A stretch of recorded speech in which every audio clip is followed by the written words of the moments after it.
The silver flashed once, a quick glint in a sun that had already begun to fatigue under the dust. Aaron's hand tightened on the steering wheel before he knew why. At the edge of the makeshift market, a girl leaned against a wooden crate of oranges, her wrist bare except for a thin chain that bit the light, a bracelet with a small oval pendant, worn smooth where fingers had worried it for years. He saw the letters first, A and E, faintly engraved, nicked along the edge. His breath hitched as if someone had pressed a finger to his throat. Stay with this one until the end. If this story grabs you, please subscribe, hit like, and ring the bell so you don't miss what comes next. It helps more than you know. He had not meant to slow. The car purred too quietly for a street that smelled of citrus and oil. His thought was a reflexive one, always moving, always a meeting to keep, a ledger to balance. Yet the bracelet pinned something in him that no meeting had ever touched. It was the exact curve of the oval, the way the chain had been repaired once and then left, handles of a life mended in haste. He had seen it before. He was not a man who believed in signs. He believed in plans, in contracts tendered and stamped, in the precise math of growth. But memory was less tidy. It could undo a cuff of certainty with one small loop of silver.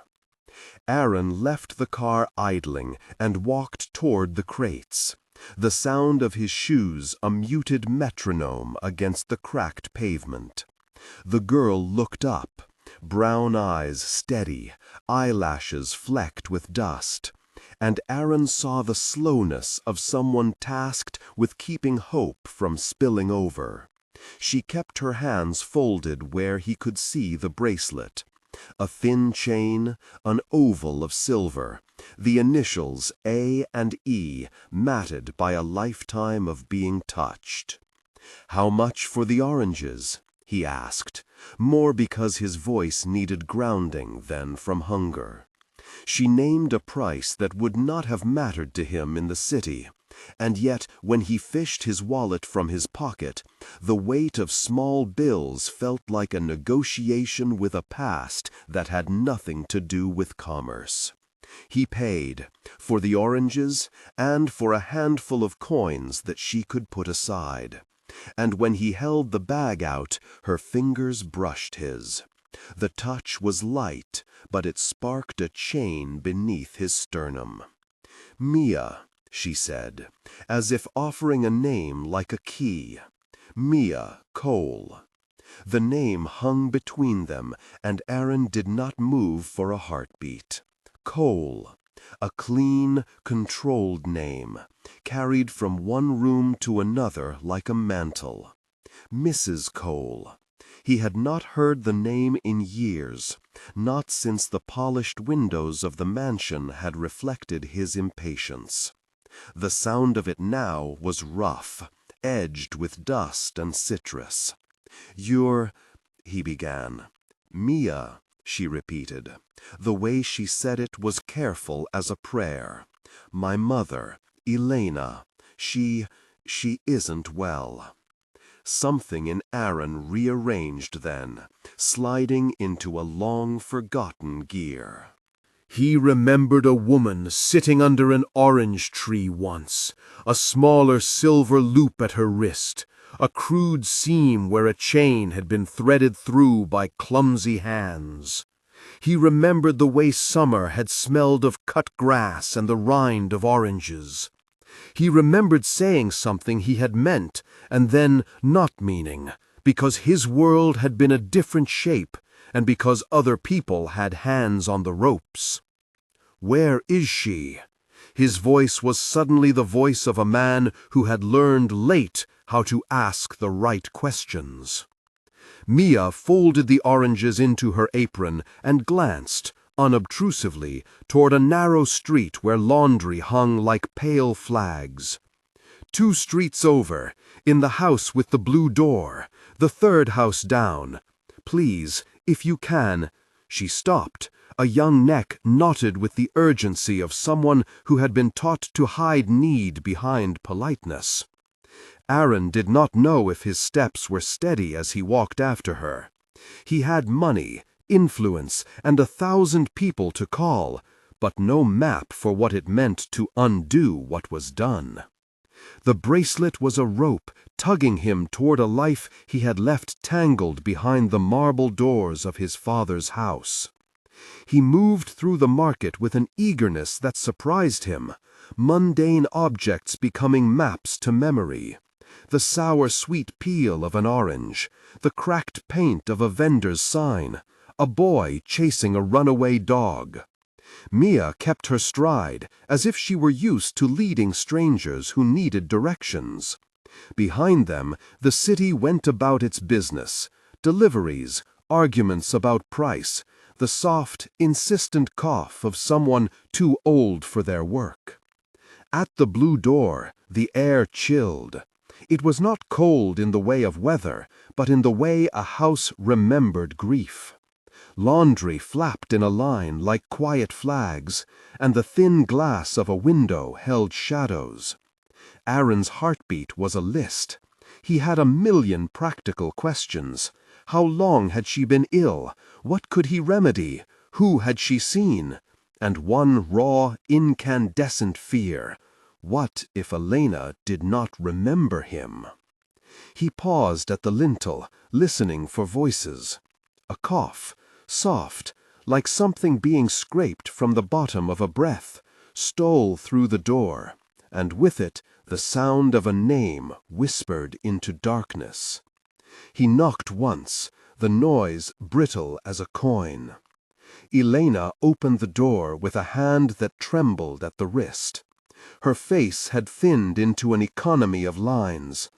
Illness had cut its signatures into her skin without mercy. She wore no bracelet.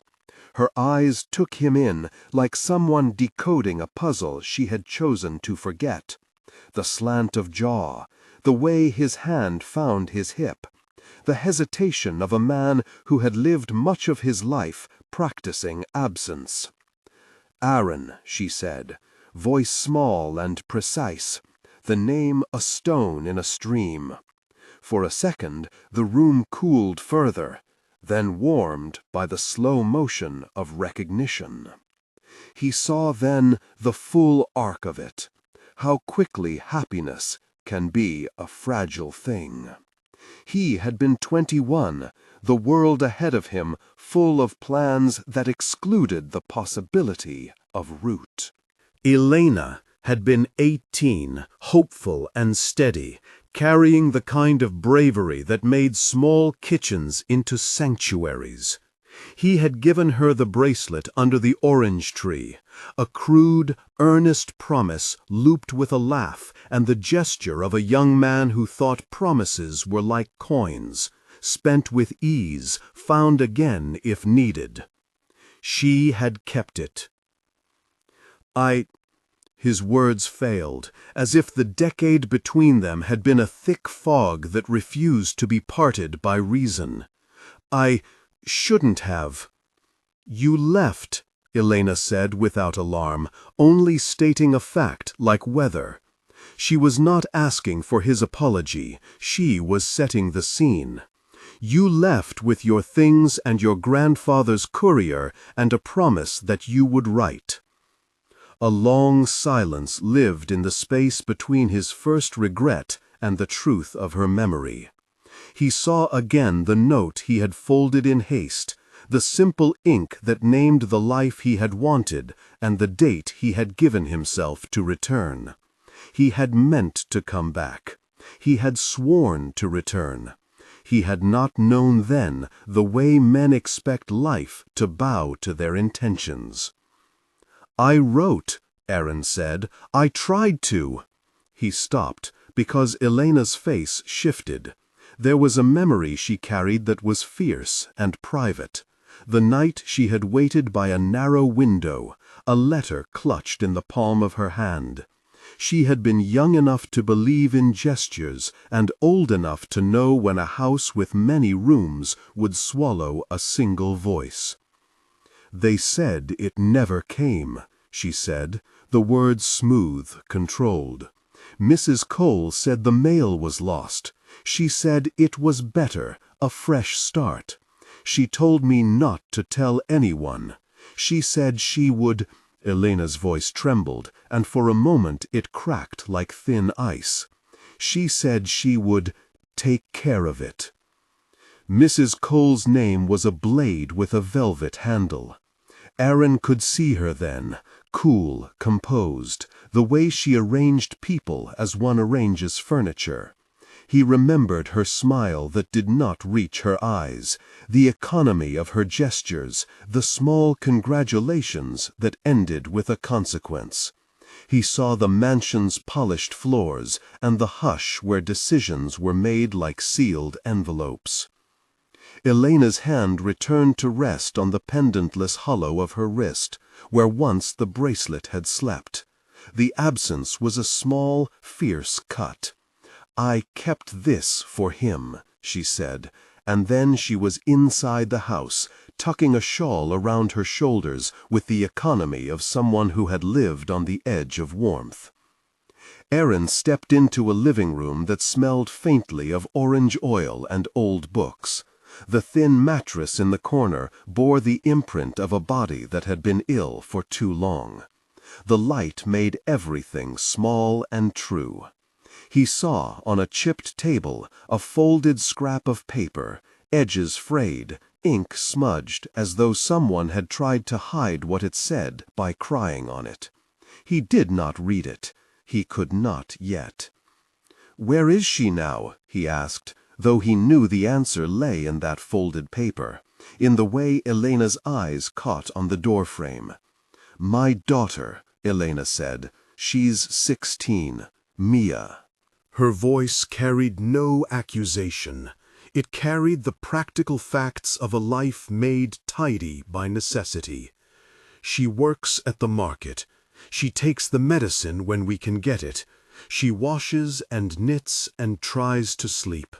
I'm sorry if—" Elena stopped, because apology was a language she had learned to wear like a coat, sometimes protective, sometimes simply too thin.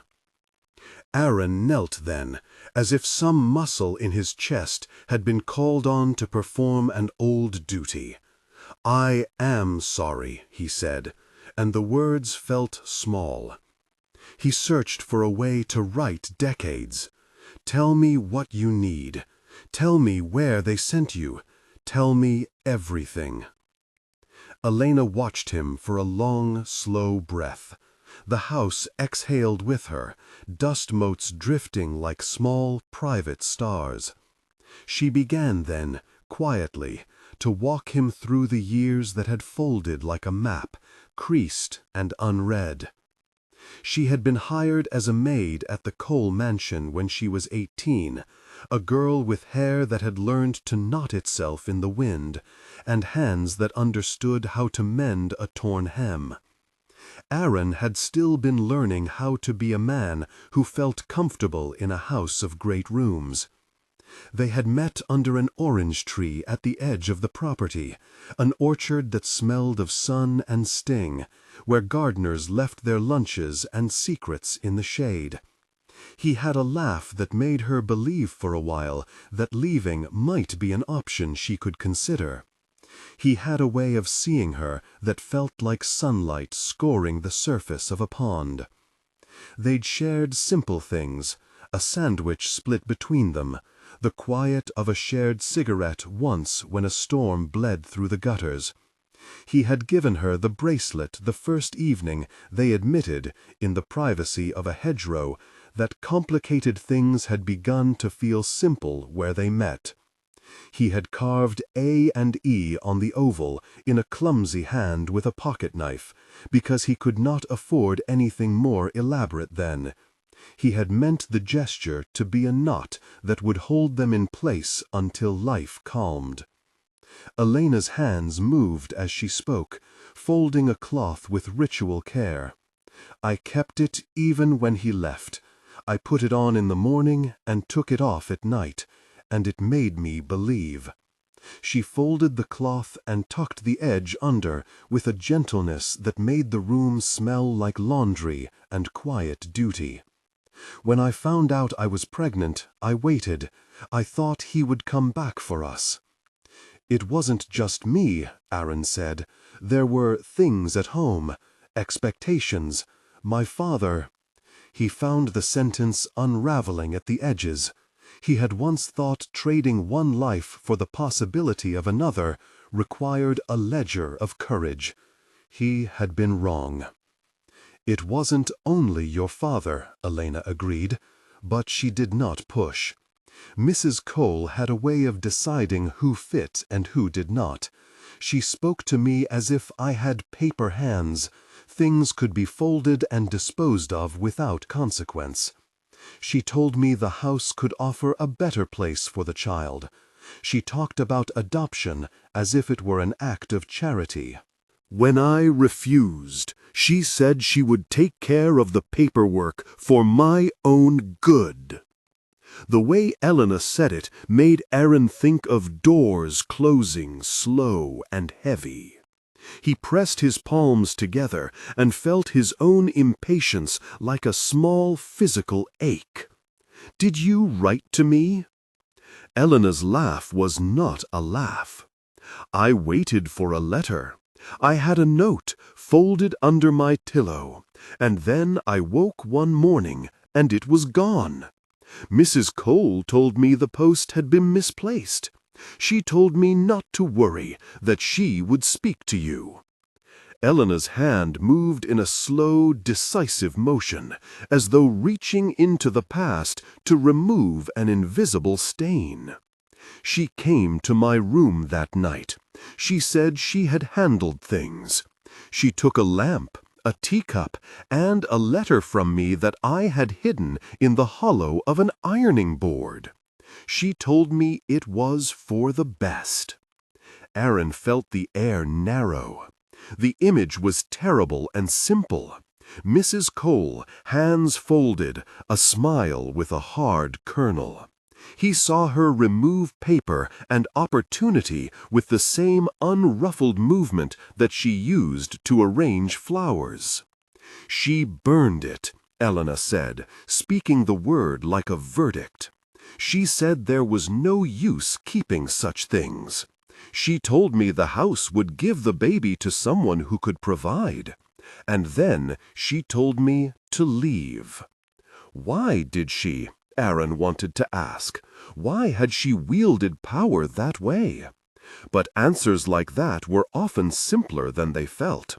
The mansion kept itself pure by expelling the untidy truths that lived on its margins. Power loves cleanliness. "I refused to be quiet," Elena said. "I said I would keep the child." She lined up reasons: our wages, the danger, the shame. She told me it would ruin everything. And then she arranged for me to be given a small sum and a warning. She said if I stayed near the city, there would be help for me. If I didn't go, she threatened. Elena's throat worked, and she swallowed the word. She said she could make it so I would never find peace. This was the part of the story that had cut him in half. Aaron had been young and frightened of the ways his world would change if he moved against the tide. He had believed, dimly, that someone with more weight could right wrongs later. He had left with pockets of guilt and a plan to return soon. That plan was a typical thing in the life he had been raised in, a future built on deferment. "Where is she now?" he asked again, though he had been given the street already. Elena told him about the clinic visits when they could afford them, about the neighbor who lent a kettle. The days when her chest pounded like a fist against a thin rib cage and she could not catch breath. She told him about the coin jars, the way the family measured time by the hours between coughs. And she told him about the bracelet. I gave it to Mia when she was small. I wanted her to carry something that said she belonged to someone. Her voice was steady. I didn't want her to feel like a found thing. System.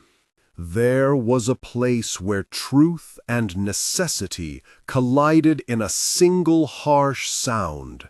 The night Aaron learned that the letter had not simply been lost, but burned. He stood in the library of the old mansion, the scent of old paper and lemon oil heavy, and listened to a former housekeeper, an elderly woman with hands like maps, tell him what had happened. She'd taken a letter like that before, the woman said, her voice small and made brittle by the habit of secrecy. Mrs. Cole kept a fire for things that might trouble the house, letters, bills, things with names. She called it cleansing. The word sat like a stone. Aaron asked how he had not known. The housekeeper shrugged, palms outward. People who make rules seldom name the consequences. "Did you ever see the letter?" Aaron asked. The woman shook her head, and for the first time a softness came to her face. "Not the one you think of, but she burnt others. She hated complication." Anger made Aaron clumsy. Remorse made him precise. He petitioned for help with Alina's care and arranged for a specialist to visit. He hired a lawyer who found nothing legal to hold Mrs. Cole accountable. There were no records, only the memories of those who had been made small. The law, like the mansion, did not always serve the quiet. The thread of the bracelet drew him in other directions too. It bound him to a child who laughed with an energy that could not be bought, to a woman who had kept faith in the small hours, to a place where his own choices had left a permanent mark. He paid for medicine and for the days when Alina could go to the clinic without worrying if the cost would be more than they could bear. He learned to sit in a room that smelled of boiled orange peel and to be present when Alina's cough came like a small earthquake. There were moments that felt like small miracles, a cough that eased, a night when Alina slept without waking, a silence between Aaron and Mia that was not charged with the past, but simply companionable.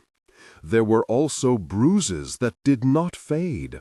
Alina's eyes watched him sometimes as if measuring the depth of the apology. "You cannot fix what was broken so easily," she told him once, and her words were as honest as any bill. In the house with the blue door, life continued with a stubborn insistence. Mia took extra work, cleaning at nearby cafes, running errands. Alina mended clothes and stored away little bouquets of orange peel to place in drawers because the scent made the house less empty. Aaron, who had been a man of action and contracts, had to learn to be patient. He asked questions and did not always like the answers. He learned that some wrongs would require more than money to set right. They would require humility and time. As the weeks folded into one another, a shadow of a different urgency fell over the household. Alina's breathing grew more labored. The cough that had been intermittent now sat in her chest like a person who refused to leave. When the clinic said the disease had progressed, Aaron felt a bone-deep panic he had not expected. He wanted to gather the past in his hands and unfold it into a neat apology. "Please," Elena said one night, when the moon slanted through a curtain and painted a soft silver on her pillow. Her hand found the space at her bedside and closed around air as if it were a blessing. "Please, don't make her ashamed." Aaron had not understood. "Who? Mia?" "My daughter," Elena whispered, and her voice grew thin. "I don't want her to marry shame the way I have. I want her to carry something that says she belongs, that she isn't a mistake." The bracelet, small and imperfect, was suddenly a talisman in the throes of a far larger need. Identity, recognition, belonging.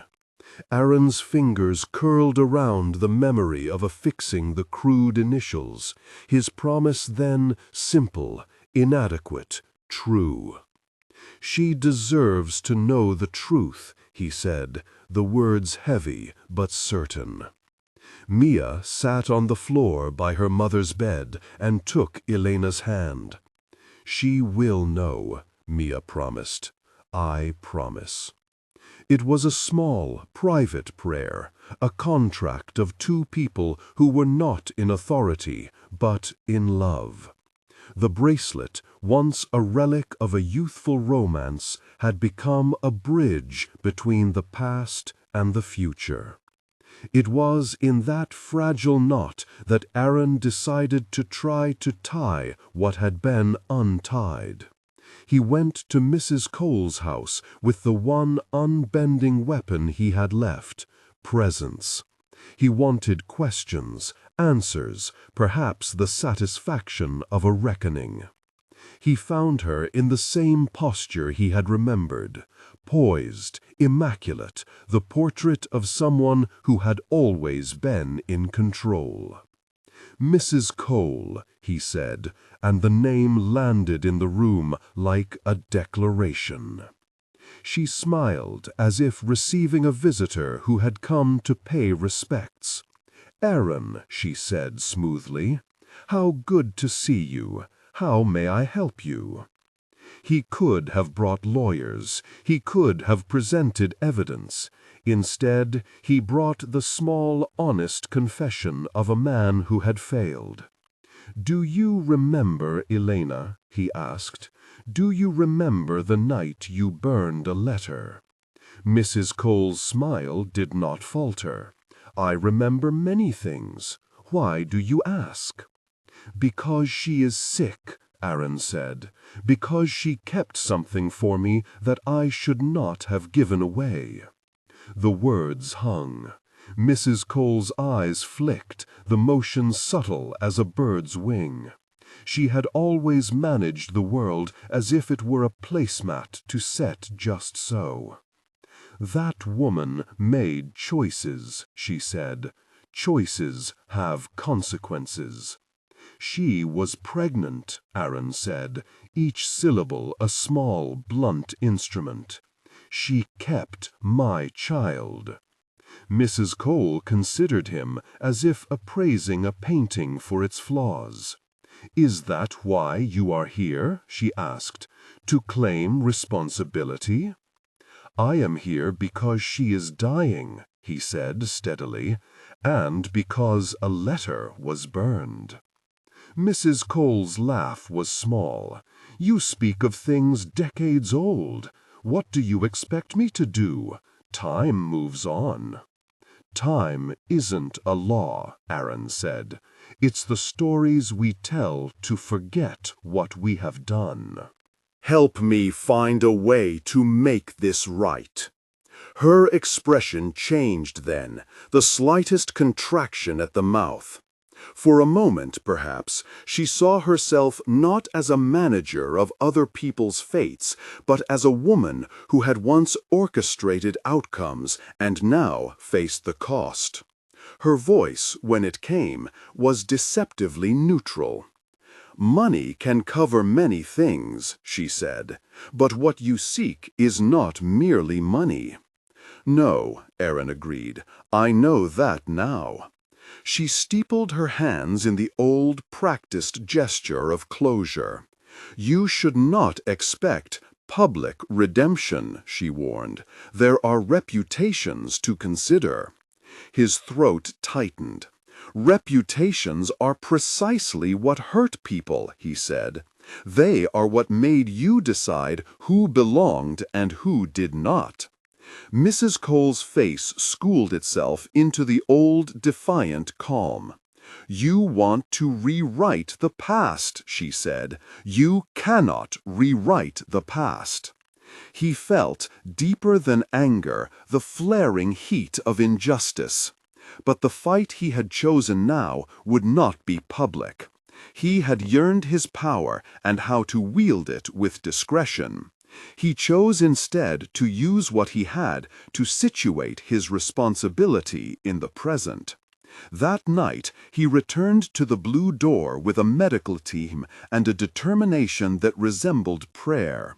He arranged for tests, for medication that might push back the cough like a tide. He sat in the room where Elena slept and watched the soft rise and fall of her chest.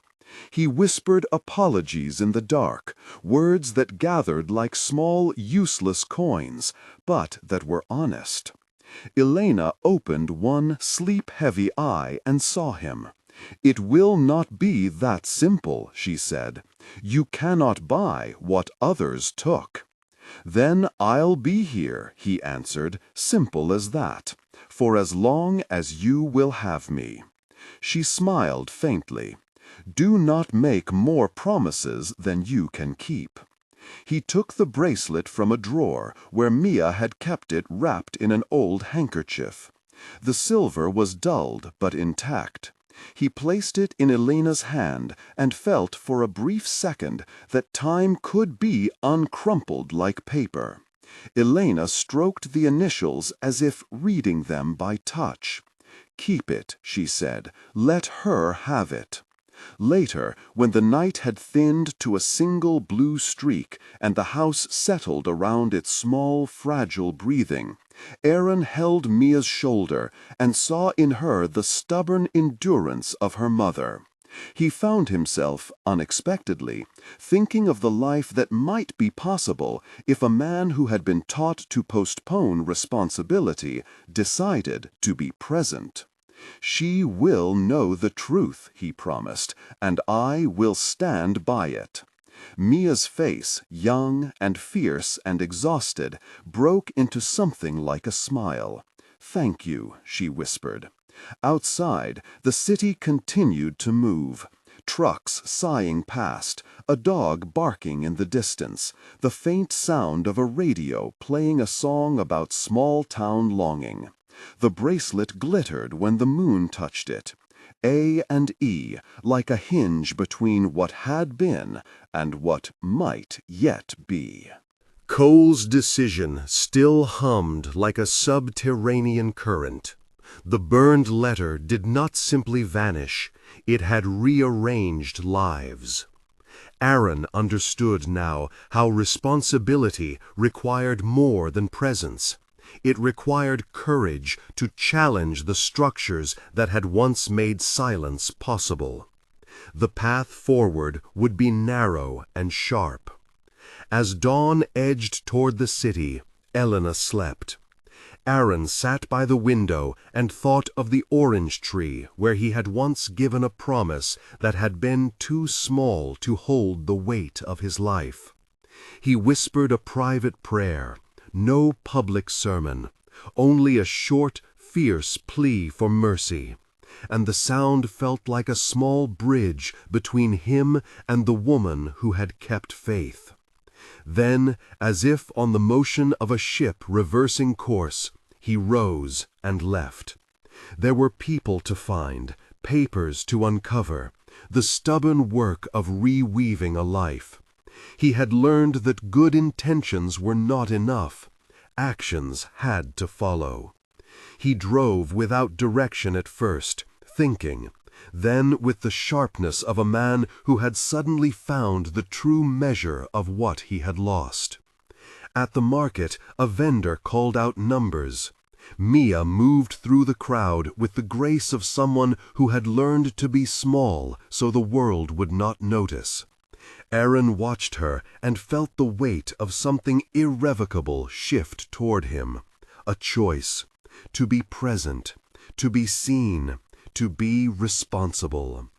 The bracelet, the quiet token that had once been a youthful promise, had become an axis on which so many things turned.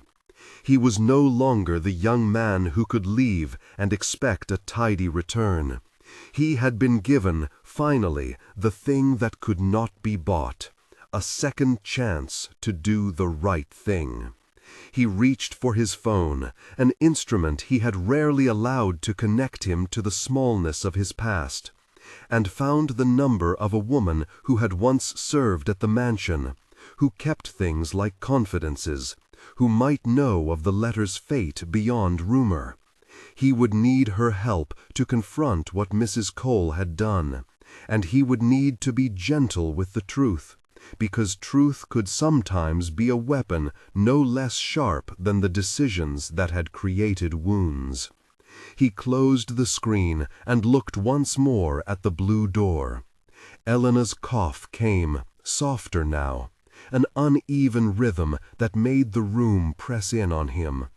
He walked back to the bed and sat beside the sleeping woman. Her fingers found the bracelet again, and she held it as if it were the only proof of all that had once been bright and then broken. When she woke, she saw him and smiled with a small dignity. "Do not let her carry shame," she said again, the plea like an ember in her voice. "Let her carry the truth that she belongs." "I won't," Aaron said, and the certainty in his voice was a promise not to be cast aside. Outside, the city hummed gently. There would be a reckoning to come. Questions to Mrs. Cole, choices to make, the public arc of a private life to manage. But in that small house with the blue door, a different kind of change had begun. The slow, patient unraveling of the cold logic that had once allowed a woman to burn another's hope and call it cleanliness. Aaron stepped out into the pale morning with a plan that did not fit neatly into the ledgers he knew. It had the ragged edges of atonement and the quiet courage of making time for people. He would find a way to help Elena live longer and better.